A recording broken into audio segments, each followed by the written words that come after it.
మొట్టమొదట ఆయన విరసం కృషిని అభినందించాడు. భిన్న ప్రాంతాల నుండి ఇట్లా యాక్టివిస్టులను పిలిచి ఈ వేదిక మీద మాట్లాడించడం చాలా మంచి ప్రయత్నం అన్నారు. మనము మామూలుగా కేరళలో కాస్త బాగా ఊపిరాడుతుంది అని అనుకుంటాము, కానీ కేరళలో ఎట్లా ఊపిరాడని పరిస్థితులు ఉన్నాయి అని ఆయన చెప్పాడు. అక్కడ ప్రజా ఉద్యమాల గురించి కూడా చెప్పాడు. కేరళ ప్రభుత్వం కూడా ప్రజా ఉద్యమాల మీద అణచివేత ప్రయోగిస్తోంది, అది ఫాసిస్టు రూపం తీసుకుంటుంది అని అన్నారు. ఉదాహరణకి ఎన్ఆర్సీకి వ్యతిరేకంగా అక్కడ పెద్ద ఉద్యమం జరిగింది. కోవిడ్ కాలంలో కోవిడ్ని సాకుగా చూపి 2 సంవత్సరాల పాటు అన్ని ఉద్యమాలని మూసేశారు. పినరయి విజయన్ వాళ్ళు సూత్రప్రాయంగా సిఏఏ ఎన్ఆర్సీని వ్యతిరేకించారు కాబట్టి ఆ నిరసన ప్రదర్శనల్లో పాల్గొన్న వాళ్ళ మీద పెట్టిన కేసులన్నీ వెనక్కి తీసుకుంటామని చెప్పారు, కానీ ఇప్పటి వరకు తీసుకోలేదు.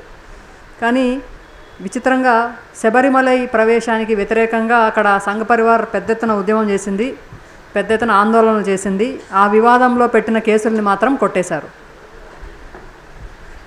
కోవిడ్ తర్వాత ప్రభుత్వం చేపడుతున్న విధ్వంసక అభివృద్ధి ప్రాజెక్టులకు వ్యతిరేకంగా అక్కడ జనం ఉద్యమిస్తున్నారు అని ఆయన కొన్ని ఉదాహరణలు చెప్పాడు.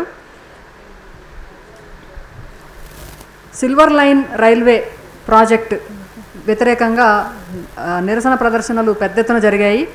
ఇది పర్యావరణ చట్టాలని ఉల్లంఘించిన ప్రాజెక్టు. ఇందులో పిల్లలు, మహిళలు కూడా పెద్ద ఎత్తున పాల్గొన్నారు, కానీ వాళ్ళ మీద చాలా హింస జరిగింది. అయితే చివరికి వాళ్ళు విజయం సాధించగలిగారు, ప్రాజెక్టు తాత్కాలికంగా వెనక్కిపోయింది. ఇట్లాంటి ఉద్యమాల నుంచి కూడా ఇది లెఫ్ట్ ప్రభుత్వం అయినా పాఠం నేర్చుకోవడం లేదు. చాలా పర్యావరణ విధ్వంసక ప్రాజెక్టులు వాళ్ళు ముందుకు తీసుకొస్తున్నారు. అందువల్లనే ఇటీవలి కాలంలో కేరళలో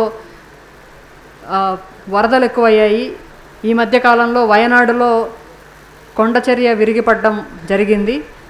అయినప్పటికీ వెస్టర్న్ ఘాట్స్లో టనల్స్ తవ్వుతున్నారు. వెస్టర్న్ ఘాట్స్కి సంబంధించి అక్కడ అభివృద్ధి ప్రాజెక్టులు చేపట్టడానికి చాలా నియంత్రణలు గాడ్గిల్ కమిటీ విధించింది. గాడ్గిల్ ఇటీవలే మరణించారు.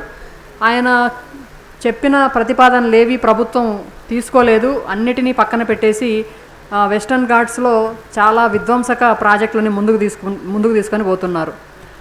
ఆ పక్కనే ఈ అడవుల పక్కనే వెస్టర్న్ ఘాట్స్ పక్కనే ఉన్న జిల్లాలలో ముఖ్యంగా ప్రజలు దీనికి వ్యతిరేకంగా ఉద్యమిస్తున్నారు. ఆ ఉద్యమాల మీద కూడా చాలా అణచివేత ప్రయోగిస్తున్నారని చెప్పాడు.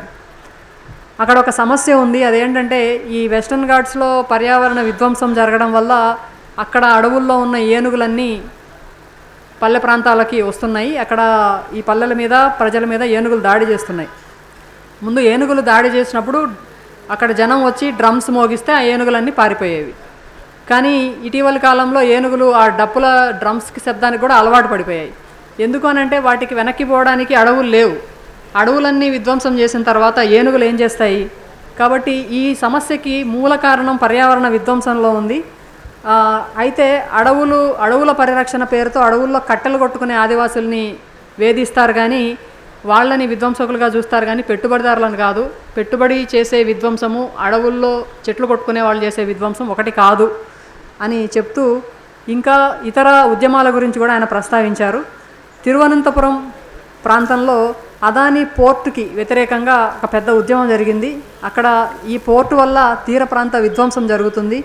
అయితే ఈ పోర్టులో అదానీకే ఎక్కువ లాభం కలిగే విధంగా 1% షేర్ మాత్రమే, 1% లాభం మాత్రమే ప్రభుత్వానికి ఉండే విధంగా అక్కడ నిర్ణయం తీసుకున్నారు.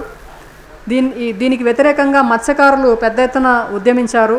అయితే ఆశ్చర్యకరంగా అన్ని పార్లమెంటరీ పార్టీలు అదానీకి మద్దతుగా ప్రజల ఉద్యమాలకి వ్యతిరేకంగా ఒక్కటయ్యారు. అదానీ పోర్టు కాంగ్రెస్ ప్రభుత్వంలో తాత్కాలికంగా వెనక్కిపోయింది, కానీ పినరయి విజయన్ ప్రభుత్వంలో మళ్ళీ ముందుకొచ్చింది.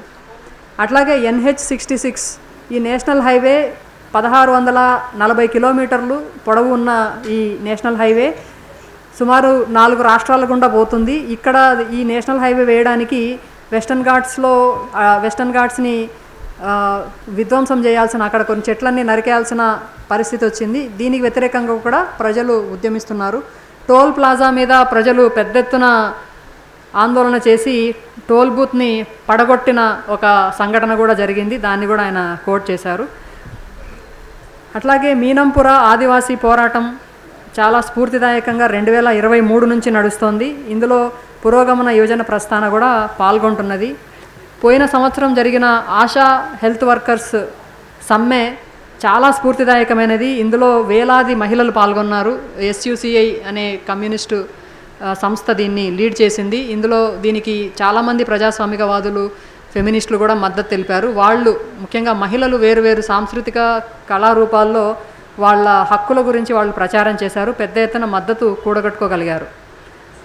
అయితే ఇది ప్రజా ఉద్యమాల గురించి మనకి ఎంత మంచి ఉదాహరణగా నిలుస్తుందో, అట్లాగే లెఫ్ట్ ప్రభుత్వం ఎట్లా మహిళలకి, కార్మికులకి వ్యతిరేకంగా పనిచేస్తుంది అనే విషయాన్ని కూడా ఇది ఎక్స్పోజ్ చేసింది.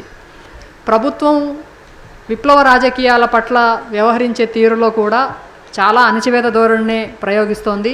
దీనికి ఉదాహరణగా 2016లో జరిగిన ఎన్కౌంటర్ని ప్రస్తావించారు. 2 మావోయిస్టు నాయకులు ఈ ఎన్కౌంటర్లో చనిపోయారు. చనిపోతే వాళ్ళ శవాలని కూడా అప్పగించకుండా ప్రభుత్వం ఖననం చేసింది. ఇది బ్రిటిష్ ప్రభుత్వం భగత్ సింగ్ వంటి విప్లవకారులతో వ్యవహరించిన పద్ధతిని గుర్తు చేస్తుంది. ఇటీవలి కాలంలో బసవరాజు విషయంలో కూడా ఇట్లాగే జరిగింది. రూలింగ్ పార్టీలు కేరళలో కానీ ఇంకెక్కడైనా కానీ ఇట్లాంటి వ్యవహార శైలినే అవలంబిస్తున్నాయి. అన్ని ప్రజా ఉద్యమాలకు వ్యతిరేకంగా పార్లమెంటరీ పార్టీలన్నీ ఒకేలాగా అణచివేత ధోరణిని ప్రయోగిస్తున్నాయి. కాబట్టి మనము బ్రాహ్మణీయ ఫాసిస్టులని ఎట్లా ఎదుర్కొంటున్నామో ఈ సోషల్ ఫాసిస్టులను కూడా అట్లాగే ఎదుర్కోవాలి అని కేరళలో CPM ప్రభుత్వాన్ని ఉద్దేశించి ఆయన చెప్పారు. యూఏపీఏకి వ్యతిరేకంగా మాట్లాడింది కొంత లెఫ్ట్ పక్షాలు మాట్లాడుతున్నాయి. కానీ అక్కడ కేరళలో ఈ చట్టాన్ని బాగా ఉపయోగించుకుంటోంది ప్రభుత్వం. రూపేష్ మీద UAPA కేసు పెడితే ఆ కేసుని హైకోర్టు కొట్టేస్తే దాని మీద సుప్రీంకోర్టుకి అప్పీల్కి పోయింది కేరళ ప్రభుత్వం. అయితే దీనికి వ్యతిరేకంగా నిరసనలు రావడంతో వాళ్ళు వెనక్కి తీసుకున్నారు. పోలీస్ స్టేషన్లలో కస్టడీ మరణాలు కూడా ఈ మధ్యకాలంలో పెరిగాయి అని ఆయన చెప్తున్నారు. దీనికి వ్యతిరేకంగా పోలీస్ స్టేషన్లలో CC కెమెరాలు పెట్టాలి అని కూడా ఉద్యమం జరిగింది అని ఆయన అన్నారు. ఈ మధ్యకాలంలో జరుగుతున్న ఉద్యమాలన్నిటిలోనూ యువత చాలా బాగా పాల్గొంటున్నారు. వాళ్ళు చాలా చైతన్యాన్ని ప్రదర్శిస్తున్నారు. ఈ అణచివేతకు కూడా యువత లొంగడం లేదు. మనము సాధారణంగా ఈ మధ్యకాలంలో యువత ఉద్యమాల్లో లేరు అని అనుకుంటూ ఉంటాము, కానీ అది నిజం కాదు. ఈ మధ్య జరిగిన అన్ని నిరసన ప్రదర్శనల్లోనూ, ఇందాక చెప్పిన అన్ని నిరసన ప్రదర్శనల్లోనూ, పాలస్తీనాకు మద్దతుగా జరిగిన నిరసన ప్రదర్శనలోనూ యువత పెద్ద ఎత్తున పాల్గొన్నది. మహిళల భాగస్వామ్యం కూడా చాలా పెరిగింది. అట్లాగే క్వియర్ అంటే LGBTQ ట్రాన్స్జెండర్ సమూహం నుంచి కూడా చాలామంది ఉద్యమాలలో పాల్గొంటున్నారు. యువత నిస్తేజంగా ఉంది అని అనడం సరైనది కాదు, కానీ మనము వాళ్ళకి సరైన మార్గదర్శకత్వం ఇవ్వాల్సిన అవసరం ఉంటుంది. ఇందుకోసం సాహిత్య సాంస్కృతిక సంస్థలు పనిచేయాల్సిన అవసరం ఉంది అని ఆయన తన ప్రసంగంలో భాగంగా చెప్పారు. నహాస్కు ధన్యవాదాలు. Thank you Nahas.